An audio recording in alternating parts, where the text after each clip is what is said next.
Te damos la bienvenida a otro mensaje de la Iglesia Alumbra, un tiempo de crecimiento y edificación en la palabra de Dios.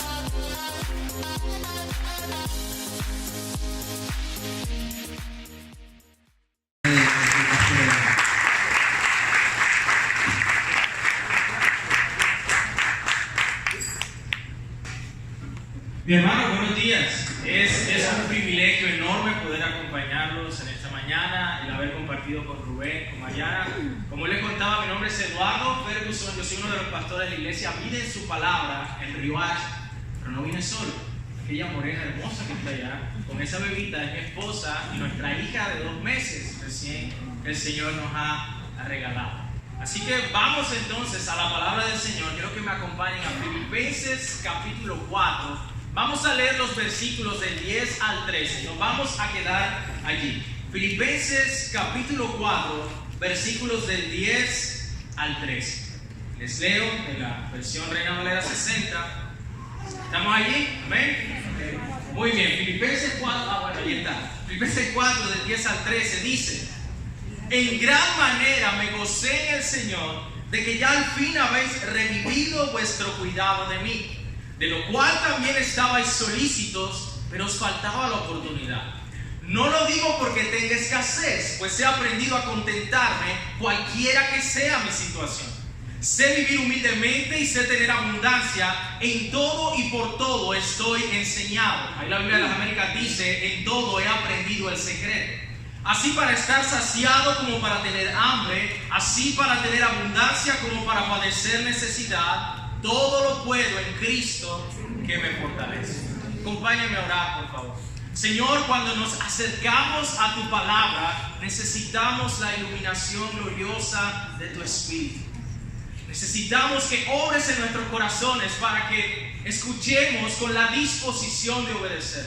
Para que rompas a veces la dureza de nuestro corazón, el duro suelo que hay en nosotros, y tu semilla llegue poderosamente. Que seamos consolados, pero también confrontados por tu palabra. A pesar de mis debilidades y de mis fragilidades, Señor, habla a tu pueblo y que nuestro glorioso Rey brille en esta mañana. Te lo pedimos en Cristo Jesús. Amén y amén. Quiero hablarles, hermanos, de el verdadero contentamiento. Cuando se habla de virtudes, el contentamiento no es una virtud que las personas busquen o aprecien o quieran tener. De hecho, hace 300 años un autor escribió un libro que le llamó El contentamiento, una joya rara. Y todavía en esta época continúa siendo una joya rara. Vamos a ver esta joya del contentamiento en la vida y el testimonio del apóstol Pablo. Pero primero quiero que piense conmigo y sepa qué situación vivía el apóstol Pablo cuando escribió esta carta a los filipenses. Él estaba preso en una cárcel de Roma. Y una de las razones por las cuales escribe esta carta era para decirle a los filipenses que él estaba agradecido por cómo ellos lo habían ayudado. Ellos habían enviado una ofrenda a Pablo. Bueno, ustedes sabrán, espero que no lo sepan de cerca, ¿no? Pero que las cárceles son duras, ¿cierto? Las cárceles son duras especialmente cuando no se tienen recursos. Uno a veces ve que las personas que tienen mucho dinero y van a la cárcel parece que estuvieran como en un hotel como este. Pero cuando no hay recursos es bastante difícil. Tanto que era necesario, hay personas que si no se les llevaba el alimento podían morir en la casa. Bueno, Pablo estaba en una situación similar. Para él era importante recibir esa ayuda y ese apoyo de los filipenses. Y estos hermanos de Filipos le habían enviado una importante ayuda. Y cuán agradable fue para Pablo recibir esa ayuda. Mire cómo empieza el versículo 10 otra vez. En gran manera me gocé en el Señor de que han revivido vuestro cuidado de mí. Es decir, Pablo estaba muy agradecido porque los filipenses habían vuelto a ayudarle mientras estaba en la cárcel. Y dice también en el versículo 15, si lo pueden ver conmigo: y sabéis también vosotros, filipenses, que al principio de la predicación del Evangelio ninguna iglesia participó conmigo en dar y recibir, sino solo vosotros. Entonces, era costumbre de los filipenses ayudar a Pablo, pero había transcurrido un periodo de tiempo y la ayuda no llegaba. Pasaba el tiempo y la ayuda no llegaba, y Pablo les dice precisamente eso. Estaban ustedes solícitos a ayudarme, pero no habían tenido la oportunidad. Y cuando tuvieron la oportunidad, volvieron a ayudar y a sostener al apóstol Pablo. Pero Pablo se regocija de la ayuda de los filipenses, no solamente porque iba a tener que comer, sino que mire lo que dice el versículo 17 conmigo, por favor. ¿Qué le dice Pablo a los filipenses? No es que busque dádivas, sino que busco fruto que abunde en vuestra cuenta. Él se alegra de que puede ver en ellos los frutos del Evangelio. El Evangelio produce en nosotros, como el pastor nos decía hace un momento, un corazón generoso. Muy bien, entonces, ¿por qué les digo todo esto? Él estaba profundamente agradecido con los filipenses, pero él quiere dejarles claro que el gozo de él, de Pablo, no dependía de si los filipenses lo ayudaban o no lo ayudaban. ¿Okay? Él les dice, hermanos, gracias, pero mi gozo no depende de eso, porque él había aprendido, dice nuestro texto, a contentarse cualquiera que sea su situación. Y eso es lo que vamos a ver en esta mañana. Vamos a ver 3 principios sobre el verdadero contentamiento que aparecen en este texto. Así que vamos a ello, vamos a ver el primero. Y el primero es este: el verdadero contentamiento no está relacionado con nuestras circunstancias. El verdadero contentamiento no está relacionado con nuestras circunstancias. Pablo afirma que él había aprendido a contentarse en cualquier situación. Pónganse a pensar en eso. En cualquier situación. Hay situaciones que enfrentamos que lo menos que se nos va a ocurrir es estar contentos, definitivamente. Pero él allí está diciendo, he aprendido a contentarme en cualquier situación. Y él afirma que había aprendido la manera de cómo vivir en diferentes situaciones de su vida sin que esas situaciones afectaran su gozo. Mire conmigo el versículo 12 otra vez, por favor. Sé vivir humildemente, dice él ahí. Lo está viendo conmigo, ¿cierto? Sé vivir humildemente y sé tener abundancia. En todo y por todo estoy enseñado, así para estar saciado como para tener hambre, así para tener abundancia como para padecer necesidad. Aquí Pablo entonces pone delante de los filipenses el tipo de situaciones que él había enfrentado, en las cuales él había aprendido a estar contento. Y lo primero que Pablo afirma es que él ha aprendido a vivir humildemente. Esa palabra allí significa bien abajo, que él había aprendido a vivir en situaciones bastante difíciles. Bueno, cuando nosotros vemos en el Nuevo Testamento todo lo que Pablo enfrentó, es una cosa asombrosa. Una de mis favoritas es cuando ellos van en el barco y naufragan, y es todo un asunto complicado, todo lo que pasó allí, pero luego del naufragio llegan a una isla, y cuando llegan a esa isla, a Pablo lo pica una serpiente. Yo no creo, pero Señor, ¿qué pasa? ¿Por qué le sucede a Pablo todo esto? Y por ejemplo, en 1 Corintios 4:11, allí Pablo menciona algunas de las situaciones que él tuvo que alguna vez enfrentar. Mire lo que dice: hasta esta hora padecemos hambre, tenemos sed, estamos desnudos, somos abofeteados y no tenemos morada fija. Piensen en todas estas cosas que Pablo menciona, una lista de todas sus dificultades. También en 2 Corintios 6 del 4 al 5 dice, antes bien, 2 Corintios 6 del 4 al 5, antes bien nos recomendamos en todo como ministros de Dios, en mucha paciencia, en tribulaciones, en necesidades, en angustias, en azotes, en cárceles, en tumultos, en trabajos, en desvelos, en ayunos. Pablo no está exagerando cuando dice que sabe vivir en pobreza, que sabe lo que es vivir bien abajo. Y él aprendió contentamiento del alma en medio de extrema escasez. Él aprendió un contentamiento tan profundo que no dependía de sus circunstancias. Hermanos, esto nos muestra que el amor y la bendición de Dios no debe estar basado en que nosotros tengamos una vida sin aflicción. A veces nosotros pensamos eso: si estoy pasando por alguna dificultad, quiere decir que Dios no me ama, se ha olvidado de mí. Pero la Escritura es bien clara de principio a fin de que en este mundo vamos a tener aflicciones, vamos a padecer, ciertamente. Pero mire que con Pablo, su gozo estaba fuera del alcance de sus circunstancias. Es que con Pablo era así. Pablo, vas para la cárcel. ¿Está bien? Voy a la cárcel y ahí más bien se van a convertir todos los presos. Pablo, te vamos a matar. Para mí, el morir es Cristo. Te dejamos quieto. Vivir es ganancia. No tenía, él era intocable. No había nada que pudieran hacerle, precisamente porque su gozo estaba arraigado a algo superior. Ahora, estando su gozo fuera del alcance de sus circunstancias, cuando pensamos en contentamiento, siempre lo relacionamos con que, bueno, estoy pasando aflicción, debo estar contento. Pero Pablo dice algo interesante, véalo conmigo. Él dice, sé vivir humildemente, y luego dice, sé vivir en abundancia. Dice nuestro texto que no solo aprendió a vivir en escasez, sino que aprendió a vivir en prosperidad y abundancia. Pablo afirma que el contentamiento se aprende y se aplica también en los momentos de abundancia, porque así como existe la prueba de la escasez, amado hermano que estás aquí, también existe la prueba de la prosperidad.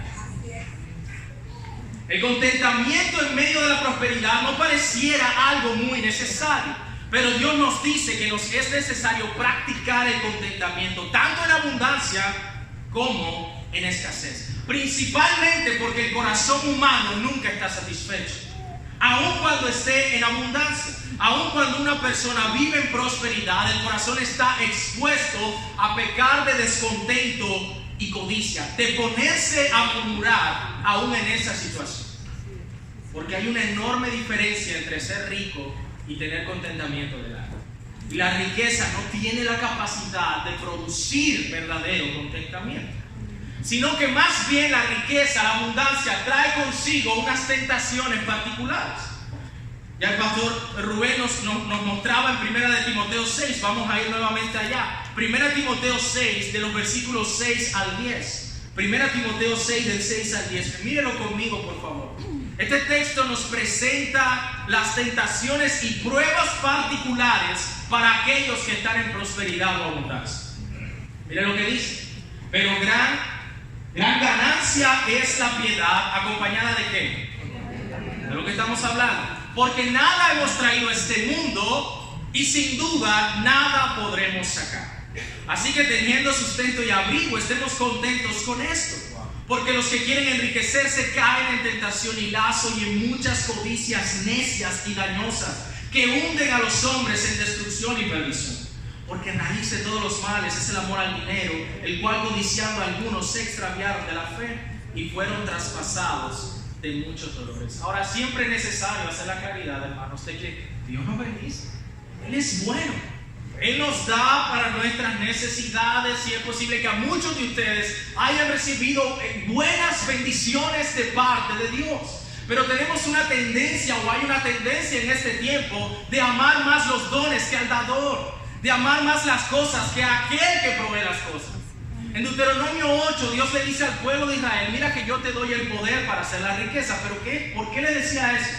Para que cuando tengas, no se te olvide que lo tienes, porque yo te lo doy. No como algunos lo entienden, no, tal puede pasar riqueza, que todos vamos a hacer riqueza. No se trata de eso, sino de que todo lo que nosotros recibimos es de parte de nuestro buen Dios. Por eso Pablo habla aquí de los peligros que hay. Dice claramente, los que quieren enriquecerse, los que tienen como meta en su vida simplemente hacer mucho dinero por el hecho en sí mismo, mostrando a veces una inclinación pecaminosa en el corazón. Hermano, nuestro Señor Jesucristo habló muchísimo de las posesiones también, pero para advertir, como leímos, no se puede servir a dos señores. O en Lucas 12:15, cuando dice, guardaos de toda avaricia, porque la vida del hombre no consiste en la abundancia de los bienes que posee. El contentamiento se aplica en la adversidad, pero también se aplica en abundancia. El contentamiento es independiente de las circunstancias, no está relacionado con las situaciones que nos rodean, tiene sus raíces en otro lugar, no está fundamentado en lo que nos sucede, sino en otra cosa. Hay un segundo principio que vamos a ver aquí en nuestro texto. El primero es este: el contentamiento no está relacionado con las circunstancias. El segundo es este: el verdadero contentamiento se aprende. Mira el versículo 11 de Filipenses 4, una vez más, conmigo, por favor. No lo digo porque tenga escasez, y mira lo que dice Pablo, pues he que aprendido a contentar cualquiera que sea mi situación. Eso quiere decir que hubo un momento donde el apóstol Pablo no había aprendido a contentarse en cualquier situación. Fue necesario que Dios obrara en su vida para que él pudiera aprender esto. Es decir, que si esto se aprende, no es un producto de nuestro temperamento. Ustedes han visto que hay hermanos que siempre están como felices, ¿cierto? Entonces, ¿este hermano cómo hace para estar? Porque quizás es su personalidad, está lleno de gozo. Pablo nos está diciendo que aquí no se trata de un asunto de nuestro temperamento, sino que todos nosotros podemos aprender contentamiento del alma. No se aprende de manera instantánea, ni automática, ni con una pastilla milagrosa. Es más, luego de escuchar este mensaje, tú pudieras asumir y decir, ya yo sé contentamiento, ya yo aprendí. No, hoy quizás es el inicio en el que vamos a aprender contentamiento. Es una virtud que se aprende al aplicarlo teniendo un entendimiento claro de lo que nos enseña la palabra de Dios. Esto requiere esfuerzo. El verdadero contentamiento entonces no está relacionado con nuestras circunstancias y se aprende. Y número 3, y es donde más tiempo vamos a pasar, el verdadero contentamiento está fundamentado en la gracia de Dios. Se lo voy a repetir, el verdadero contentamiento está fundamentado en la gracia de Dios. El apóstol Pablo entonces está diciendo, hermanos, gracias por la dádiva, pero mi gozo no depende de eso. Yo sé vivir en escasez, sé vivir en abundancia, pero él nos dice por qué es capaz de hacer todo eso. Y él dice, he aprendido el secreto. ¿Y sabe dónde nos revela el secreto? En el versículo 13. Todos se lo saben y lo van a decir, ¿ok? Todo lo puedo en Cristo. Otra vez. Todo lo puedo en Cristo que me fortalece. Ese es el secreto del apóstol Pablo. Todo lo puedo en Cristo que me fortalece. El secreto está en un versículo que no es ningún secreto. Casi todos nos lo sabemos, aparecen en las tiendas, en los buses, en todos lados.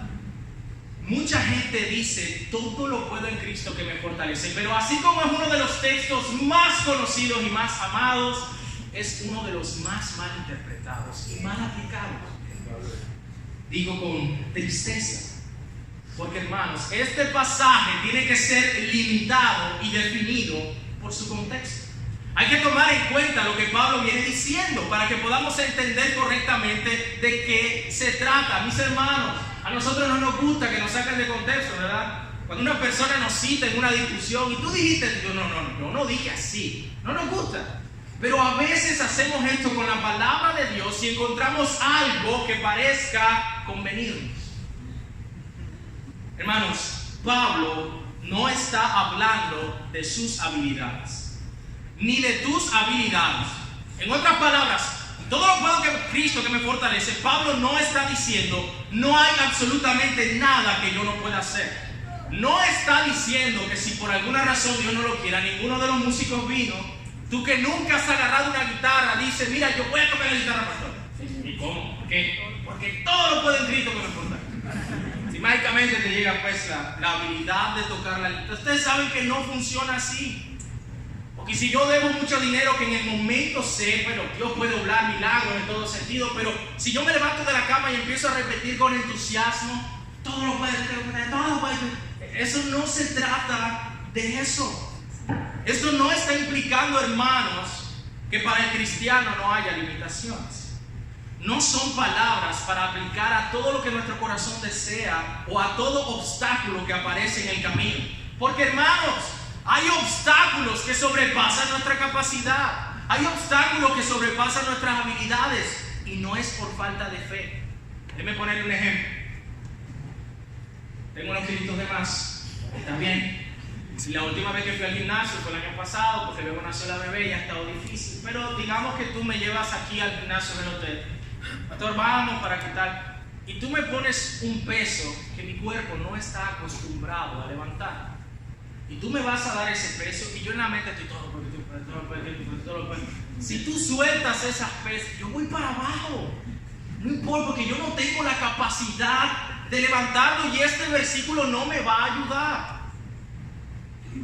Y no es por falta de fe, porque no importa cuánto lo repitamos, tenemos limitaciones. Y es así.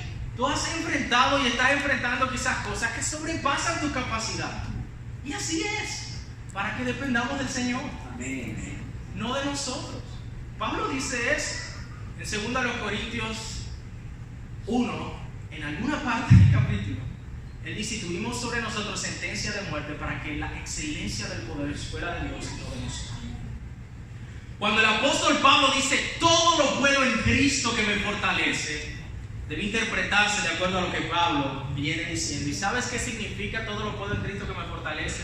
Significa, amado hermano, significa que en cualquier situación que me encuentre puedo estar contento en Cristo que me da las fuerzas. Amén. Eso es lo que ese texto significa. Que la persona que ha aprendido el verdadero contentamiento puede estar contento en cualquier situación, en pobreza o en abundancia, y el secreto para estar contento es su relación con Cristo, porque como dice el texto, todo lo puedo en Cristo. Por medio de Él es que podemos experimentar contentamiento, y es la única manera en que podemos hacerlo. El contentamiento solo viene de Él y por medio de Él y en dependencia de Él. Un autor llamado Robert Jones define el contentamiento de esta manera. Escuche bien, por favor. Es encontrar satisfacción interna solo en Dios y sus provisiones.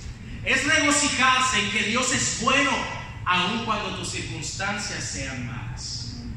Hermanos, el contentamiento depende de nuestra relación con Cristo. Es el resultado de valorar y amar en gran manera a nuestro Salvador.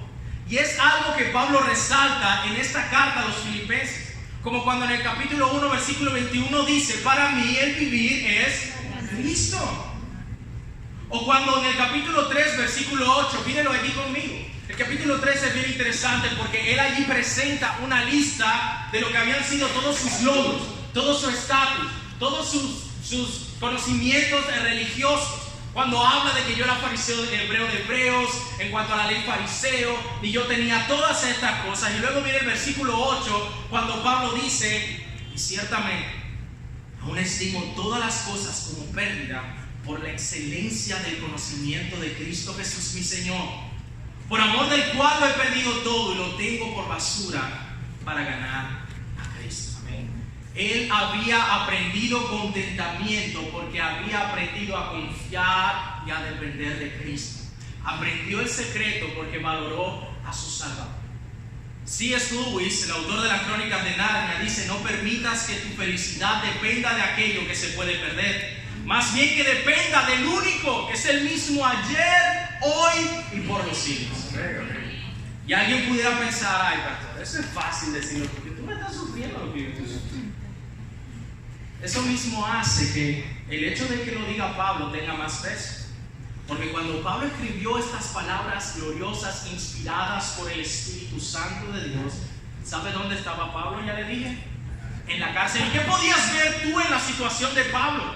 Cuando tú veías a Pablo, solo podías ver cadenas, humillación. ¿Algunas veces ustedes han tenido incertidumbre sobre el futuro? Como, ¿qué va a pasar con esto? Ahora imagínate tú estar preso y no saber qué día te pueden sacar para matar. Eso sí debe dar una incertidumbre por el futuro bien difícil. Cuando tú veías la situación de Pablo, era una situación vergonzosa, humillante, limitada. Pero esto no era lo que llenaba la mente de Pablo, sino su Salvador. Cuando Pablo miraba a Cristo, él hallaba la fortaleza para vivir circunstancias más allá de las que tú y yo hemos tenido que experimentar alguna vez. Hermanos, cuando tú lees el libro de Filipenses, te pudiera parecer que Pablo escribe desde la comodidad, que estuviera allá en el rodadero, en una hamaca, bajo una carpa. Este es una epístola donde Pablo una y otra vez habla del gozo. En el mismo capítulo 4, en el versículo 4 está la famosa frase: regocijaos siempre en el Señor. Os digo otra vez, regocijaos. Desde prisión, él casi ni siquiera menciona sus difíciles circunstancias. Y cuando Pablo las menciona, cuando él menciona sus prisiones y sus dificultades, no las menciona para quejarse, sino para mostrar cómo Dios ha sido bueno con él. La primera vez que, si usted lee Filipenses, la primera vez que él menciona la cárcel, es para contar cómo muchos se estaban convirtiendo al Evangelio. No para decir, Filipenses, estoy aquí mal y yo no sé Dios porque es así como no. Él dice, mira, mis prisiones han servido para que otros conozcan al Salvador. Y eso es lo que él hace. La mayor atención la dedica a resaltar a su Salvador, a Cristo, al que dejó su gloria, como dice el capítulo 2, haya en vosotros el mismo sentir que hubo en Cristo Jesús. Él se enfocó en el Salvador, quien con su poder le dará un cuerpo glorificado, el Salvador que provee para todas nuestras necesidades conforme a sus riquezas en gloria. Así como les dice en el versículo 19 del capítulo 4, mi Dios suplirá todo lo que os falta conforme a sus riquezas en gloria en Cristo Jesús. ¿Cómo podía Pablo entonces experimentar contentamiento en una situación tan difícil? Por su enfoque. Él estaba enfocado en su Salvador. Tu contentamiento, hermano que estás aquí, amigo, siempre estará relacionado con aquellas cosas a las cuales tú más le prestas atención. Aquella cosa que ocupa más tu mente y tu enfoque son las que van a determinar tu contentamiento. Si tu mirada solo está en tu situación, en tus circunstancias, tu contentamiento va a depender de eso. Pero si tu mirada está en el Salvador, oh mi hermano, tu contentamiento va a depender de Él. O te enfocas en tu Salvador, o te vas a hallar en una cantidad de queja e inconformidad. Porque en este mundo caído, tenemos la certeza de que las cosas no siempre van a ser como nos gustaría. La vida diaria nos restriega en la cara que nosotros no tenemos el control sobre nosotros y sobre nuestra vida, sobre las circunstancias de nuestra vida, sobre muchas cosas que nos gustaría cambiar, hermanos. Pero ¿saben cuál es el consuelo nuestro? Él sí tiene el control. Nosotros no, pero Él sí. El descontento es muy común hoy en día. Nadamos en un mar de descontento. El autor R.C. Sproul dice que nuestra miseria es frecuentemente profundizada por nuestra capacidad de considerar una mejor vida de la que estamos disfrutando. A veces combinada con el reconocimiento de que nunca podremos alcanzar esa vida que nos imaginamos. Y de esto se componen, dice él, los sueños y las pesadillas. Cuando nos quedamos pensando, si tuviera tal cosa, o no sé si usted lo ha hecho, yo creo que todos lo hemos hecho. Se ha quedado pensando que haría si se gana el valor. Uno cierra los ojos, ¿verdad? Y se imagina, wow, y uno le arregla la vida, ¿no?, a toda la familia y se compra, mejor dicho, ya tuviéramos el auditorio enorme, quizás. ¿Y sabe qué pasa después? Abrimos los ojos, seguimos igual de limpios. Pero tenemos esa tendencia a siempre imaginarnos una condición mejor hasta que llegamos a la realidad. Siempre consideramos la idea de una mejor vida acompañada de un trago de realidad y terminamos en descontento. Esto nos hace esclavos de nuestras circunstancias, además de que nos roba el gozo y no nos permite tener un corazón agradecido con Dios. Hermanos, ¿sabe qué es lo peor del descontento? Que lleguemos a asumir que Dios nos debe una mejor vida. Y pensamos, si Dios me diera eso, entonces ahí sí estaría contento. Pero mientras tanto Dios no me pide que esté contento. El problema de una teología centrada en el hombre es que ignora al Dios de la Escritura. Dios no es siervo de nuestros caprichos.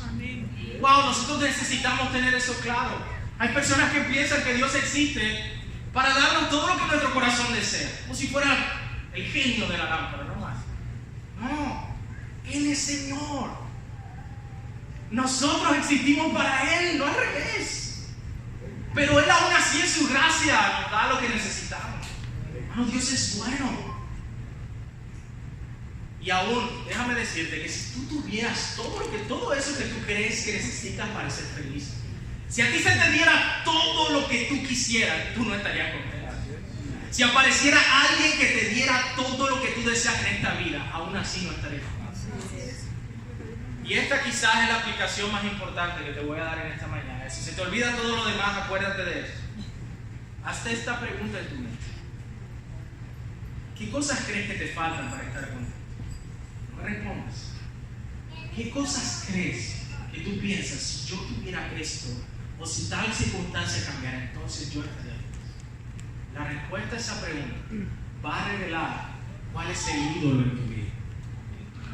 La respuesta a esa pregunta va a revelar que tú estás poniéndole a ciertas cosas características salvadoras y redentoras que no tienen. que tú estás pensando que la satisfacción completa de tu corazón va a venir o de una persona o de ciertas posesiones, las cuales es imposible que puedan saciar tu corazón.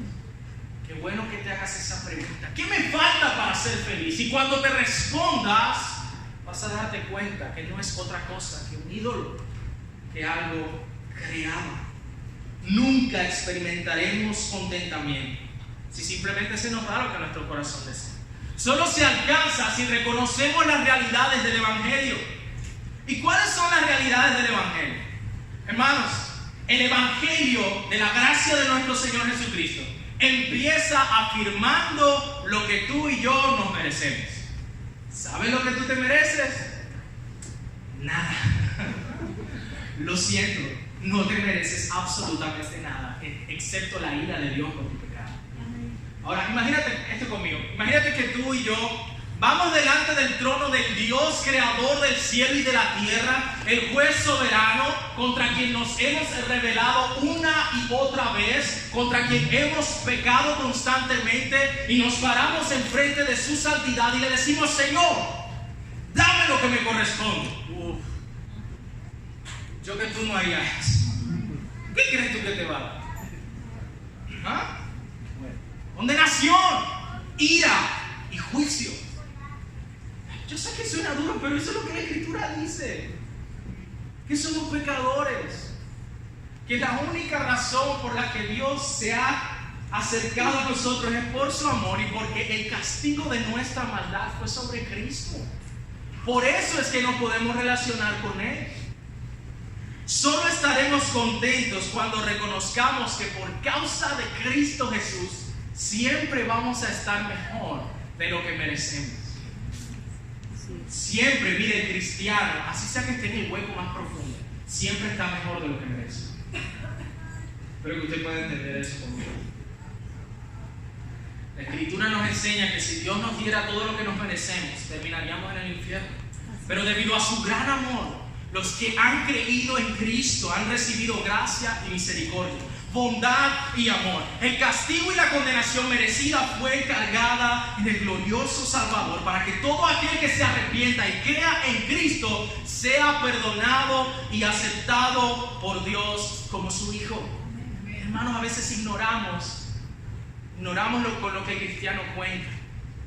Usted debería leer 1 de Pedro 1, 3 al 6, no debe buscarlo, pero allí dice que nosotros tenemos una esperanza viva por la resurrección de Cristo de entre los muertos, que por causa de su obra tenemos una herencia incorruptible, inmaculada, inmarcesible, reservada en los cielos para vosotros, dice Pedro, que sois guardados por el poder de Dios para la salvación. Hermanos, cuando tenemos a Cristo, lo tenemos todo. En Él estamos completos, dice la Escritura.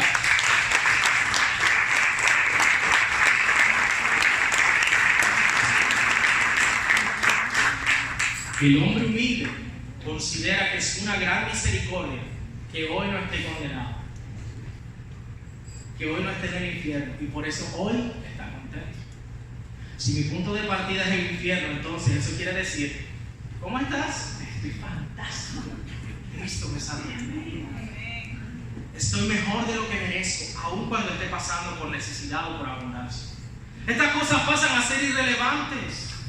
La realidad del perdón de pecados, de una relación restaurada con Dios cuando éramos sus enemigos, haber pasado de muerte a vida, tener una esperanza gloriosa, es la razón fundamental para vivir todos los días contentos y regocijados en Él.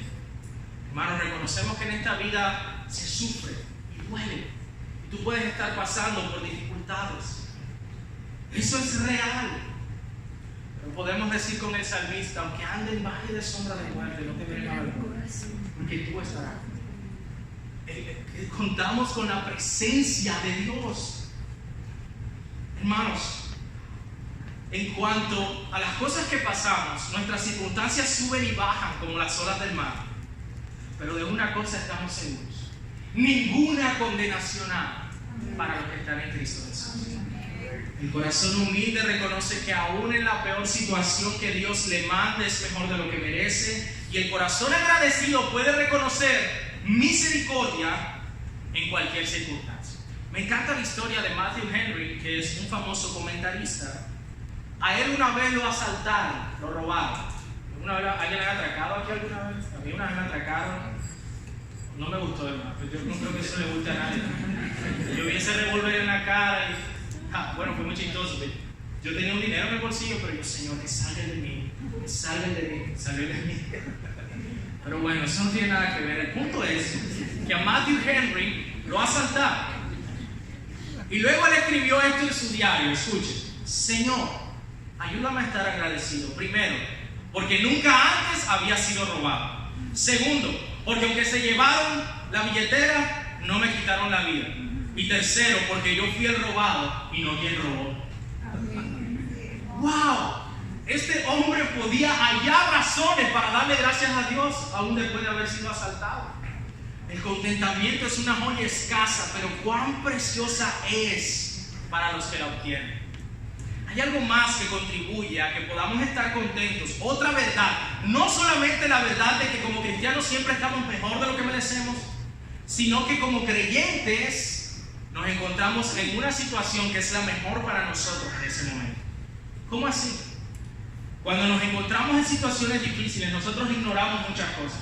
Ignoramos cuánto vamos a demorar en esta aflicción. A veces no sabemos ni qué orar. A veces es difícil y doloroso, pero una cosa sí sabemos, y es que a los que aman a Dios, todas las cosas les ayudan a bien. ¿Cómo? ¿Sí? Todas las cosas ayudan a bien, pero ¿cuál bien? Tenemos que definir eso, es bien importante. Porque algunas personas creen que Él se nos ayuda bien, es como si Dios preparara una situación alternativa, me explico. No me fui en ese bus, me fui en este otro, pero aquel se chocó o aquel estuvo en un trancón, entonces mira, esto me ayudó para bien. No. Cuando Pablo dice en Romanos 8:28, los que aman a Dios todas las cosas les ayudan para bien, ¿sabe qué significa? ¿Cuál es el bien en ese pasaje? Ser conformados a la imagen de Cristo. Si usted lo lee, se da cuenta de eso. El bien de Dios para sus hijos es que Él siempre nos está moldeando para ser como Jesús, aún a través de nuestras aflicciones y circunstancias difíciles. Es como alguna vez alguien que hacía esculturas, hacía unos perritos en escultura, le decían, mira, ¿y tú cómo haces para hacer eso? Y él decía, yo tomo una roca y le quito todo lo que no se parezca a un perrito. Bueno, Dios usa las aflicciones para quitar de nosotros todo lo que no se parezca a Cristo. Y ese es el propósito. Si usted lee Deuteronomio 8, Dios dice con respecto al pueblo de Israel, y yo te llevé al desierto y lo hice para saber qué había en tu corazón. Y luego dice, y te hice tener hambre para que sepas que no solo de pan vive el hombre, sino de toda palabra que sale de la boca. ¿Para qué son las pruebas entonces? Porque les repito, hermanos, miren, esto sí es muy importante. Nosotros no vamos a tener el cielo aquí en la tierra. Quiero que usted sepa eso. El cristiano espera una patria mejor. ¿Están aquí, verdad? Amén. Yo sé que eso es difícil, pero es así. Nuestra esperanza, ¿sabe qué es lo que pasa? Creo que a veces nos han enseñado sobre el cielo de una manera que no nos llama la atención. A veces creemos que vamos a ser como unas almas flotando, tocando el arpa, cantando todo el tiempo. Yo no sé ni cantar, ¿para qué voy a hacer en el cielo? Hermano, la Escritura, cuando nos presenta el cielo, dice que tú y yo esperamos cielos nuevos y tierra nueva. ¿Qué significa eso? ¿Sabes cómo va a ser el cielo? Imagínate todas las cosas buenas que disfrutamos en este mundo, pero sin pecado, sin dolor y sin tristeza. Lo que el Señor promete es que Él va a restaurar toda la creación y que Él nos va a dar cuerpos resucitados. ¿Me entiende eso? El cielo entonces va a ser esta tierra renovada donde va a morar la presencia del Señor con nosotros y vamos a hacer cosas. Vamos a trabajar, vamos a salirnos, vamos a saludar. Y espero saludarlos a todos allí. Amén. Ese es el cielo y esa es nuestra esperanza. Mientras estemos en este mundo, Jesús dijo, vamos a tener aflicciones. El asunto es cómo las vamos a enfrentar. Hermanos, el Señor usa la prueba para sacar de nosotros esa murmuración, esa queja. Hay algunas personas incluso que a veces cuando están en aflicciones, y yo espero no ofender a nadie con esto, pero dicen, yo me fui a orar, pastor, y yo peleé con el Señor. Hermano, ¿cómo así que peleaste con el Señor? Nosotros nos sometemos al Señor, nosotros no tenemos razón para pelear con el Señor. O sea, Dios espera de nosotros una oración perseverante. Amén a eso. pero no vamos a pelear, pues, es Dios. Las situaciones terribles que nosotros enfrentamos, hermanos, no son en vano. E incluso la Escritura nos dice que son por un poco de tiempo, dice el apóstol Pedro. Ustedes se regocijan grandemente, aunque ahora por un poco de tiempo, si es necesario, sean afligidos por Dios. Por un poco de tiempo, ¿cómo así? Porque esta vida será un soplo a la luz de la eternidad. Y cuando lleguemos allá miraremos atrás y veremos cómo todo valió la pena. De hecho, el apóstol Pablo dice, esta leve tribulación momentánea produce en nosotros un cada vez más excelente peso de gloria. Y también dice que las aflicciones del tiempo presente no se comparan con la gloria que ha de manifestarse. Hermano amado, aquí se trata de que tú y yo atesoremos a Cristo Jesús sin importar lo que estemos atravesando. Cuando nosotros nos recién casamos, sufrimos una de las cosas que más trae dolor al corazón de una pareja joven, que fue la pérdida de un bebé. Oh, hermanos, yo recuerdo con dolor en mi corazón todo esto, pero yo recuerdo que en el momento más intenso de la prueba, en el momento más duro del dolor, mi esposa me miró y me dijo, amor, recuerda que lo mejor que nos podía pasar en la vida ya nos pasó. Así que con sus hijos, podemos glorificar al Señor. Amén. El Señor nos regaló luego a Emma, que es preciosa. Pero aún si Él no me lo hubiera dado, hermanos, Él sigue siendo mi rey. Digno de toda gloria, de alabanza y honor.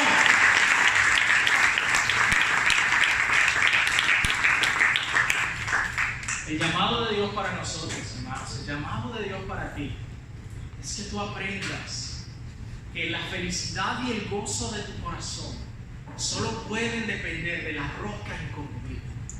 Que no pongas tu esperanza en lo que se desvanece. Si pones tu confianza en una relación, vas a ser decepcionado. Si pones tu confianza en las riquezas, estas son inciertas, dice Pablo. Si pones tu confianza en algo que no sea Cristo, vas a ser decepcionado. Solo Él, oh hermanos, solo Él nos puede dar la satisfacción que nosotros anhelamos. Hoy, si tú estás aquí quizás por primera vez, si tú no te consideras cristiano, esta es la invitación para ti. Que tú entiendas que eres un pecador, que necesitas un Salvador. Que hoy estás expuesto a la ira de Dios, a menos que recibas ese regalo de gracia que es Cristo y te aferres a Él de todo tu corazón. Cree en Jesús, arrepiéntete hoy, toma la decisión de seguirle. Y a mis hermanos cristianos que estamos aquí, hermanos, el privilegio más glorioso que tú y yo tenemos no son posesiones, no es estatus, no, es que hemos sido adoptados por el Rey. El privilegio más grande que tú y yo tenemos es que ahora nos sentamos en la corte del Rey del Universo y somos sus hijos. Ese es nuestro más grande y glorioso privilegio. Que el Señor nos ayude entonces a crecer en contentamiento. Acompáñame a orar. Oh Señor, ayúdanos a abrir los ojos ante la realidad de que tú eres lo más valioso que tenemos. Nuestros corazones son prontos a buscar satisfacción en cualquier otra cosa. Nuestros corazones, Señor, piensan a veces usarte simplemente como un medio para obtener lo que verdaderamente queremos. Oh Señor, pero tú no eres el medio, eres también el fin. Tú eres la recompensa de nuestra alma. Tú eres, Señor, aquello que el creyente anhela tener. Señor, y mis hermanos que estén pasando por situaciones difíciles, que han llorado, que han clamado, porque la vida en este mundo es dolorosa, que ellos puedan tener la convicción de que tu mano amorosa no los ha abandonado, que ellos puedan tener la convicción que el Rey soberano está en control de cada aspecto de sus vidas. Oh Señor, y que tú los saques en victoria de esas circunstancias. Y aún si no los sacas en victoria de esas circunstancias, ellos puedan alabar tu nombre y levantar sus manos como Job y decir: oh Jehová dio y Jehová quitó, sea el nombre de Jehová bendito. Danos ese corazón satisfecho en lo que tú nos das, satisfecho en nuestro Salvador. Danos, Señor, el entender que de eso se trata nuestra vida cristiana, de Cristo Jesús nuestro Señor, que lo ha dado todo por amor de nosotros, para transformarnos, para hacernos como sus hijos. Señor, bendice a esta iglesia, que ellos puedan crecer en el entendimiento y el conocimiento de tu glorioso evangelio, para que ellos puedan ver, Señor, ellos puedan entender hoy que lo mejor que les pudo pasar en la vida ya les pasó. Ya nos pasó, Señor. No se pone mejor que eso. Si te tenemos a ti, Señor, nada deseo en la tierra, dice el salmista. ¿A quién tengo en los cielos sino a ti? Fuera de ti, nada deseo en la tierra. Gracias por tu palabra, Señor, y por ministrar a nuestros corazones en Cristo Jesús. Amén.